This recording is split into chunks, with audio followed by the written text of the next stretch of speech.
পহেলগাঁও জঙ্গি হানায় মৃত্যু হয়েছে বেহালার বাসিন্দা সমীর গুহর। এই ঘটনায় এলআইসি 5 দিনের মধ্যে পরিবারের হাতে ডেথ ক্লেমের 1,70,00,000 টাকা তুলে দিয়েছে বলে জানা যায়। এবার এই ঘটনা সম্পূর্ণ মিথ্যাচার বলে জানালেন প্রয়াত সমীর গুহর স্ত্রী শবরী গুহ এবং তার ভাই সুব্রত ঘোষ। এমনকি দেবাশিস বাগ নামে ওই এলআইসি এজেন্টের বিরুদ্ধে লিগাল স্টেপ নেওয়ার কথাও জানান তিনি। এলআইসি থেকে একটা অ্যামাউন্ট পে করা হয়েছে বলে এরকম একটা নিউজ সোশ্যাল মিডিয়াতে ছড়িয়েছে, ঠিক আছে। তো প্রথম কথা হচ্ছে যে যেটা বেরিয়েছে এবং আমরা এতটাই সার্কুলেটেড হয়েছে, আমরা আমাদের রিলেটিভ থেকে বিভিন্ন রকম সোর্সেস থেকে আমাদের কাছে মেসেজ আসছে যে এরকম একটা নিউজ, মানে এরকম একটা জিনিস ছড়িয়েছে, সার্কুলেটেড হয়েছে, যেটা সম্পূর্ণ বেসলেস, ঠিক আছে। এটা অ্যাকচুয়ালি আমাদের যে ক্ষতি হওয়ার সেটা তো হয়েই গেছে।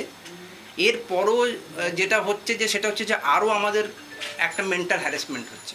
এটা ঠিক, এলআইসি আমাদেরকে খুব তাড়াতাড়ি জিনিসটাকে সেটেল করার চেষ্টা করেছে, যদিও পুরোটা সেটেল হয়নি অ্যামাউন্টটা, কিন্তু যে অ্যামাউন্টটা ওখানে দেখানো হয়েছে 1,70,00,000 টাকা আমরা পেয়েছি এলআইসি থেকে, সেটা সম্পূর্ণ মিথ্যা।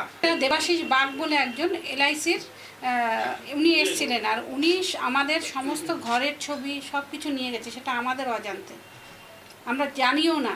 উনি সমস্ত ভেতরের বেডরুমের এখানকার ওখানকার সব তুলে নিয়ে গেছেন ছবি, এবং উনি আমাদেরকে এলআইসি, এটা নিশ্চয়ই এলআইসিতে উনি চাকরি করেন, এলআইসি থেকে প্রচার হয়েছে এটা।